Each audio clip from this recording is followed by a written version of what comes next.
అధ్యయన పలుకరింపుకు స్వాగతం. ఇవాళ రోమాపత్రిక అధ్యయనం కాకుండా వారాంతం కనుక అధ్యయన పలుకరింపును మనం నిర్వహించుకుందాం. నిశ్చేష్టత, నిరుత్తరత, నిస్తేజత, మూడు ప్రత్యేకమైన పదాలు ఉంటాయి. ఇవి మూడు ప్రత్యేకమైన ప్రతికూల పరిస్థితులు. ప్రతి ఒక్కరి జీవితంలో ఏదో ఒక సందర్భంలో ఈ పరిస్థితులు ఎదురవుతూ ఉంటాయి. అధ్యయన పలుకరింపులో వాటిని గురించి కొంచెం మనం ముచ్చరించుకుందాం. నిరుత్తరుడు అనే ఆ ప్రత్యేకమైన పదాన్ని మనం రోమాపత్రిక మొదటి అధ్యాయంలో విశ్లేషణ చేసుకున్నాం. అలాగే సోమవారం నాడు ప్రారంభించే రెండో అధ్యాయంలో కూడా ఆ తొలి వచనంలోనే ఈ నిరుత్తరుడు లేక నిరుత్తరత అనే ఆ ప్రత్యేక భావన వ్యక్తమవుతూ ఉంటుంది. సరే, దాని గురించి ఆలోచన చేసినప్పుడు నిశ్చేష్టత, నిరుత్తరత, నిస్తేజత లేకపోతే నిస్తేజిత, ఈ పదాలు నాకు లేక ఈ భావనలు నాకు జ్ఞప్తికొచ్చాయి.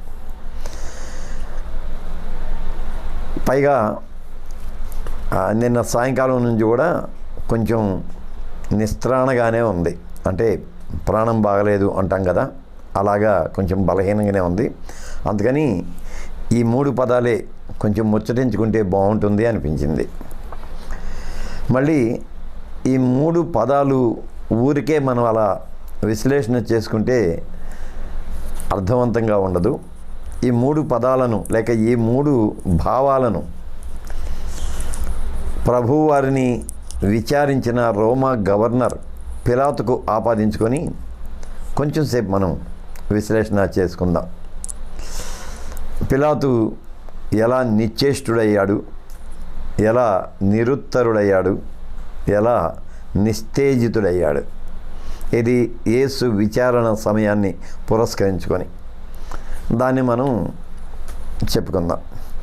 నిశ్చేష్టత అంటే ఏదైనా హఠాత్ పరిణామం సంభవించినప్పుడు ఏమీ చేయలేకపోవటం.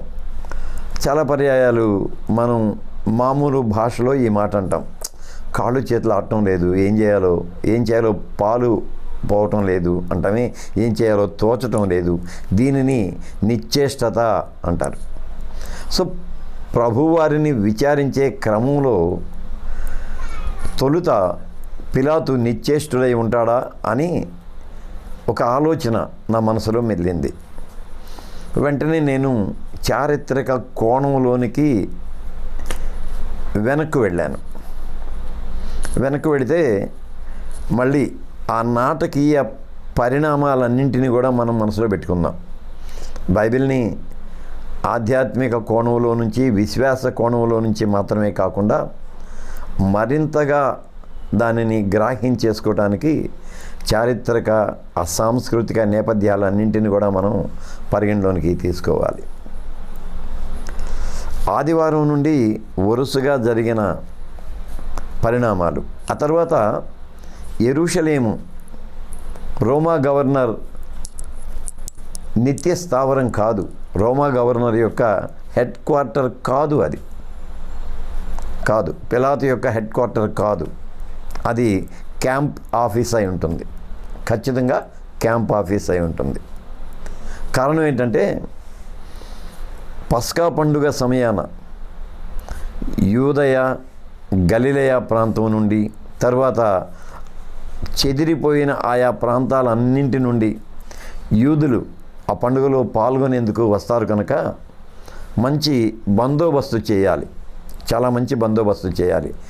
సో రోమా సైన్యం వస్తుంది, రోమా అధికారులు వస్తారు, వాళ్ళందరినీ పర్యవేక్షించడానికి గవర్నర్ ఉంటాడు. మనం ఆ కోణంలో దానిని మన కండ్ల ముందు అలా నిలుపుకుందాం. చాలా చిన్న పట్టణం, అది చాలా చిన్న పట్టణం. అక్కడ ఎంతమంది సైనికులను లేక ఎంతమంది సిపాయిలను నిలిపాడో మనకు తెలియదు, కానీ ఖచ్చితంగా ఉంటుంది. ఇక్కడ మళ్ళీ ఇంకొక చారిత్రక నేపథ్యాన్ని కూడా మనం ప్రస్తావన చేసుకుందాం. ప్రభువారి కాలంలో జెలోతీయులు అని పిలువబడే విప్లవ ముఠా ఒకటి ఉండేది. అంటే ఉగ్రవాదులు అందాం, అంటే మతపరమైన ఉగ్రవాదులు అందాం, లేక జాతిపరమైన ఉగ్రవాదులు అందాం. కొంచెం పెద్ద మాట కానీ అర్థం కావడం కోసం ఆ పదాన్ని వినియోగిస్తున్నాను. సో ఈ జెలోతీయులు అనేవారు ప్రతి ఏటా కూడా ఈ పస్కా పండుగ సమయాన చీకటి పడిన తర్వాత ఆ పండుగలో పాల్గొనే యూదులను కాకుండా ఆ పండుగను పర్యవేక్షించే అధికారులను హత్యలు చేస్తూ ఉంటారు అనేది చరిత్రలో మనకు కనిపిస్తుంది. చాలా తీవ్రమైన అలజడులు జరుగుతూ ఉంటాయి, అంటే వాళ్ళ ఉనికిని చాటుకోవటం కోసం. సో ఈ క్రమంలో ఖచ్చితంగా పస్కా పండుగ సమయంలో రోమన్ ప్రభుత్వం, రోమన్ గవర్నమెంట్ మంచి బందోబస్తు చేస్తుంది. కొన్ని లక్షల మంది అక్కడికి వస్తారు. మళ్ళీ అంతమంది నిలిచి ఉండటానికి తగిన వసతి కలిగిన ప్రదేశం కాదు అది. వచ్చేవాళ్ళు వస్తూ ఉంటారు, వెళ్ళేవాళ్ళు వెళుతూ ఉంటారు. అలా ఫ్లోటింగ్ పాపులేషన్ అనమాట అది. ఆ ఫ్లోటింగ్ అలాగా కొనసాగుతూ ఉంటుంది. దాన్ని జాగ్రత్తగా పర్యవేక్షించాలి. సో ఈ క్రమంలో పిలాతు అక్కడికి వచ్చాడు. సరే, పిలాతు అక్కడికి వచ్చిన తర్వాత బహుశా అని అంటున్నాను, అంటే చారిత్రక ఆధారాలు లేవు కనుక, అంటే చారిత్రక ఆధారాలు ఉండి ఉండొచ్చు, నేను అధ్యయనం చేయలేదు కనుక బహుశా అంటున్నాను. ఆదివారం నాడు యెరూషలేములోనికి ప్రవేశించిన యేసు వెంట ఆ ఉద్యమకారులందరూ కలిసి నడిచారే, ఏది ఆ భావోద్వేగంతో యూదులందరూ కూడా దావీదు కుమారునికి జయము, హోసన్నా అనే ఆ ప్రత్యేక నినాదాలతో కలిసి నడిచారే, ఆ పొజిషన్ చాలా పెద్దదై ఉంటుంది. ఎంత కొద్దిదైనా సరే ఖచ్చితంగా గవర్నర్ దృష్టికి వస్తుంది, ఖచ్చితంగా గవర్నర్ దృష్టికి వస్తుంది. సో పండుగ ముందు, శుక్రవారం నాడు పండుగ అనుకుంటే పండుగ ముందు ఒక గలిబిలి ఆ పట్టణంలో జరగటాన్ని చూసి తొలుత నిశ్చేష్టుడై ఉంటాడు. He never expected such agitation, అది కూడా in the name of Jesus. Yesu పేరిట ఒక అలజడి జరగటం, అలజడి అంటున్నాను నేను, ఒక అలజడి జరగటాన్ని ఊహించి ఉండడు. కాకుంటే అక్కడ రోమా ప్రభుత్వం యొక్క ప్రతిస్పందన ఎలా ఉన్నది వీ డోంట్ నో, మనకు తెలియదు. ఇవాళంటే వైర్లెస్ సెట్స్ అవన్నీ ఉన్నాయి కాబట్టి ఎక్కడికక్కడ సమాచారం అందిపుచ్చుకోవచ్చు. కానీ రోమన్ గవర్నర్ ఆ పిలాతు, మళ్ళీ నేను అనుకుంటున్నాను పిలాతు తన మందిర కిటికీ దగ్గర నిలువబడి ఆ పొసెషన్ అంతా గమనిస్తూ ఉండి ఉండొచ్చు. అయితే ఎక్కడ మతపరమైన ఊరేగింపులాగానే ఉన్నది కానీ, విశ్వాస సంబంధమైన ఊరేగింపుగానే ఉన్నది కానీ అలజడైతే ఎక్కడా జరగలేదు. సో కొంచెం నిమ్మడించి ఉండొచ్చు. ఆ పొసిషన్కి ఎంతమంది రోమన్ సైనికులు ఎస్కార్ట్లుగా ఉన్నారో అది కూడా మనకు తెలియదు. ఎవరు ఇంగ్లీషు సినిమాలు తీసిన వాళ్ళు కూడా దాన్ని ఎవరు ప్రొజెక్ట్ చేయాల. నేను ఎందుకు ఈ మాట అంటున్నానంటే, ప్రభువారిని సిలువ వేసేప్పుడు రోమన్ అధిపతిని ప్రత్యేకంగా మనం చూస్తాం. రోమన్ అధిపతిని అంటే రోమా శిక్ష కాబట్టి అధిపతిని. కానీ ఖచ్చితంగా ఈ పొసిషన్ని ఎంతమంది అబ్జర్వ్ చేస్తూ వచ్చారు, రోమన్ సోల్జర్స్, సిపాయిలు అబ్జర్వ్ చేసుకుంటూ వచ్చారు. ఖచ్చితంగా అబ్జర్వ్ చేసి ఉంటారే అనుకుంటున్నాను. అయితే అక్కడ ఎలాంటి అవాంఛనీయ సంఘటనలు పొసిషన్లో జరగల. కానీ ఆ తరువాత జరిగిన కార్యం ఉన్నదే, అది చాలా తీవ్రమైన కార్యం. చాలా అంటే చాలా తీవ్రమైన కార్యం. దేవాలయ ప్రాంగణ వెలుపల ఉన్న వాణిజ్య సముదాయాల మీద ఈ గుంపు, యేసుతో పాటు లోనికి వచ్చిన ఈ గుంపు దాడి చేసింది. యేసు ఒక్కడే వాళ్ళందరినీ ఎదుర్కొన్నాడు అనంటే హేతుబద్ధంగా ఉండదు.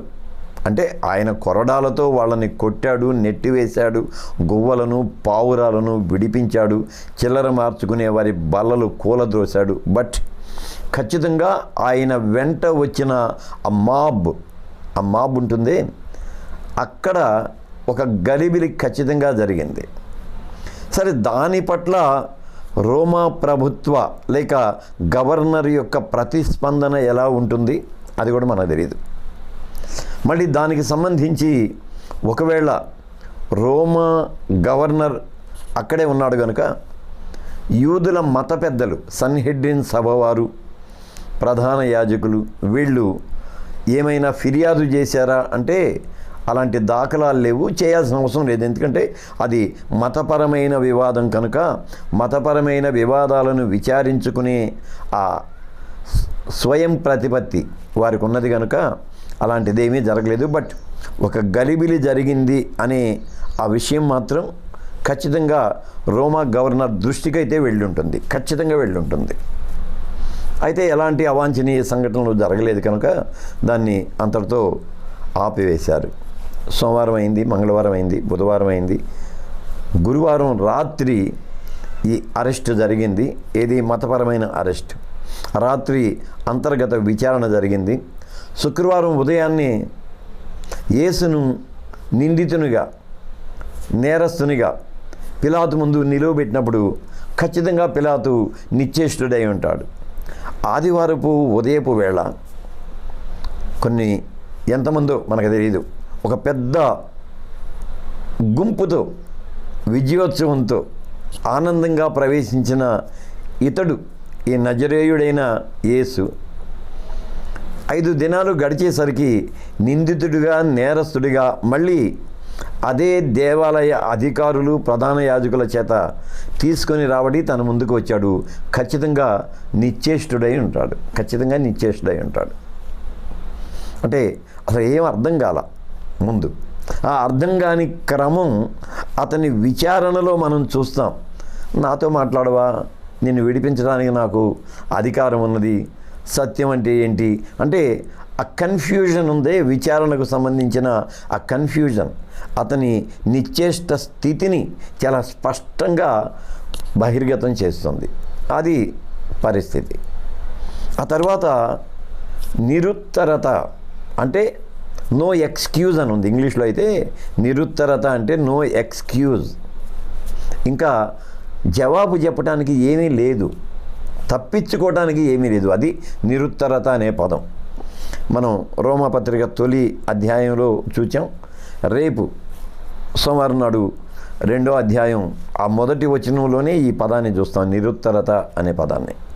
అంటే ఇంకా ఏం చెప్పడానికి లేదు, ఏం మాట్లాడటానికి వీల్లేని పరిస్థితి, నిరుత్తరత. 2 విషయాల్లో మనం చూస్తాం ఈ నిరుత్తరత. సిలువ వేయండి, సిలువ వేయండి అని అంటే ఇతడు ఏ నేరం చేశాడు అని అడిగితే వెంటనే వాళ్ళు ఇతడు సీజర్కు వ్యతిరేక్తంగా జనులను రేకెత్తిస్తూ ఉన్నాడు కనుక సీజర్కు వ్యతిరేక్తంగా నీవు ఇతన్ని విడుదల చేస్తావా అనే ఒక మీమాంసను లేపుతాడు.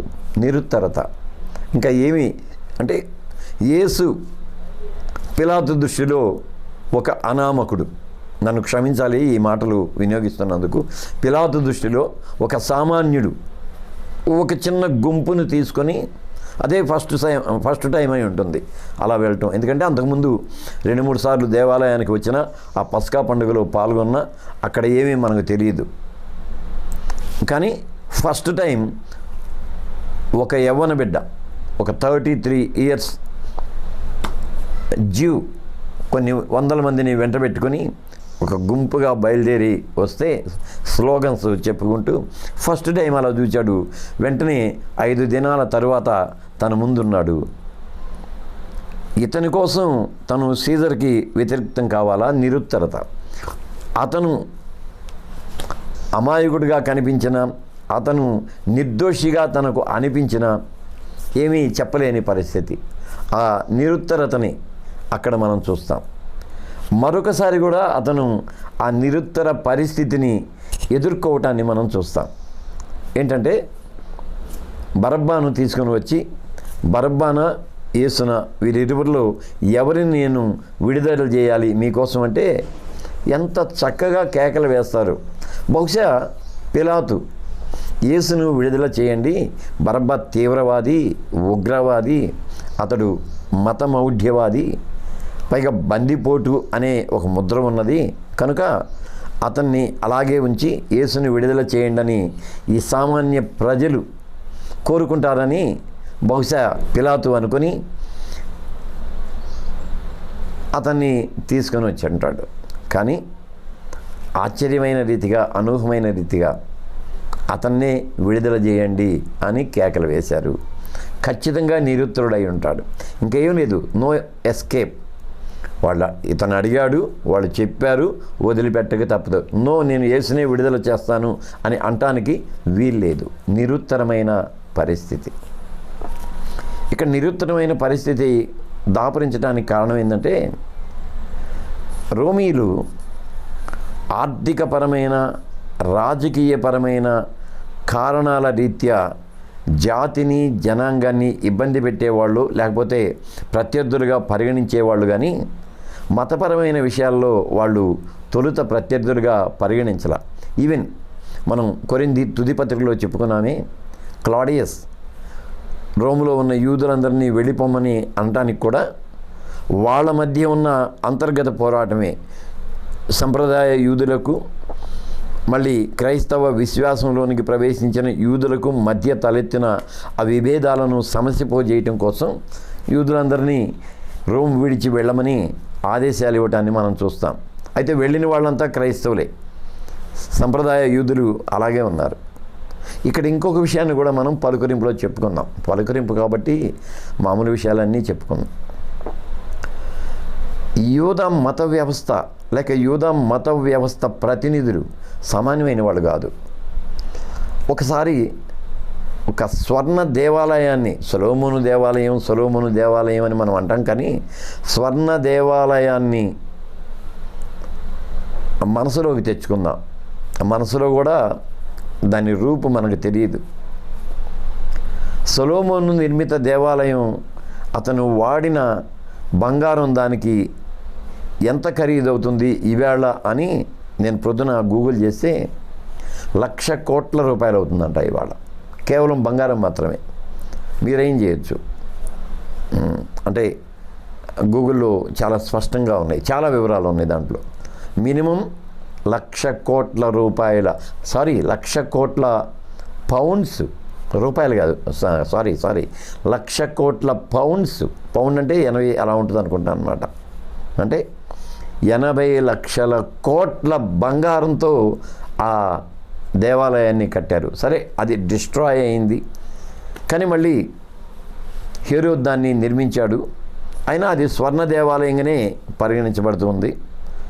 ఒక ప్రతిష్టాత్మకమైన స్వర్ణ దేవాలయ ప్రతినిధులు వాళ్ళు, మళ్ళీ ఖచ్చితంగా చాలా ఖరీదైన వాళ్ళు మళ్ళీ ఒక బలమైన జాతికి, జనాంగానికి, ఒక చారిత్రాత్మకమైన జాతికి, జనాంగానికి చెందిన వాళ్ళు. సో వాళ్ళతో వైరం పెట్టుకోలేడు అకారణంగా. రాజకీయపరమైన కారణం ఏదైనా ఉంటే, లేదా ఆర్థికపరమైన కారణం ఏదైనా ఉంటే వైరం పెట్టుకోవచ్చు. కానీ ఒక సామాన్యుడి కోసం అంత బలమైన వర్గంతో వైరం పెట్టుకోవాల్సిన అగత్యం అతనికి లేదు. ఆ క్రమంలోనే నిరుత్తరుడయ్యాడు. ఆ తర్వాత నిస్తేజత అనేది మనోదేహచర్య అంటాను నేను. ఈ రెండు కూడా, మొత్తం ఈ మూడు కూడా మనోదేహచర్యలే. నిస్తేజత అంటే కుప్పగూలిపోవటం అంటామే. అంటే ప్రాణం, శరీరంలో ఉన్న ఆ సత్తు అంతా కోల్పోయి కుప్పకూలిపోవటం ఉన్నదే, అది నిస్తేజత. పిలాతు ఎక్కడ నిస్తేజానికి గురై ఉంటాడు అని మనం ఆలోచన చేస్తే, ఆ చేతులు కడుక్కొని, ఈ పాపం మీ మీద, మీ పిల్లల మీద ఉంటుంది, నేను దీనిలో నుంచి విముక్తుణ్ణి అన్నాడే. ఆ చేతులు కడుక్కొని ఒక పెద్ద నిట్టూర్పు విడిచి ఉంటాడు. నాకు సంబంధం లేదయ్యా అని అక్కడ కుప్ప కూలిపోయి ఉంటాడు. ఒక ప్రక్క వాళ్ళ ఆవిడ పంపిన సమాచారం. మరొక ప్రక్క రాజకీయ పరంగా, ఆర్థిక పరంగా ఏ తప్పిదము చేయని నిర్దోషి అయిన యేసు.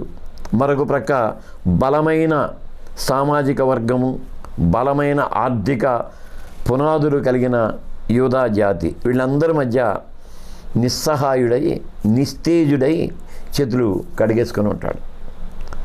సో నిశ్చేష్టత, నిరుత్తరత, నిస్తేజత ఇవన్నీ చాలా పర్యాయాలు మనకు కూడా ఎదురవుతూ ఉంటాయి. అయితే ఆ ఎదురయ్యే పరిస్థితుల్లో ఇవన్నీ జ్ఞాపకానికి తెచ్చుకోవాలి అంటాను. ఎందుకంటే ఏదైనా దేహ మనో బలహీనత మనలను ఆవహించినప్పుడు అక్కడి నుంచి ఎలాగూ మనం బయటికి రావాలా అని ఆలోచించే క్రమంలో అలాంటి పరిస్థితులను ఎదుర్కొన్న వారిని జ్ఞాపకం చేసుకుంటే మనం రిలీఫ్ అవుతాం, రిలాక్స్ అవుతాం, అక్కడి నుంచి బయటికి రావడానికి ప్రయత్నిస్తాం. సో నిశ్చేష్టత, నిరుత్తరత, నిస్తేజత ఎలాగూ ప్రభువుని విచారించే క్రమంలో ఎదురయ్యాయో వాటిని మనం అధ్యయన పరికలింపులో చెప్పుకున్నాం. సోమవారం నాడు రోమా పత్రిక 2వ అధ్యాయాన్ని మనం పునఃప్రారంభం చేసుకుందాం. అందాక సెలవు.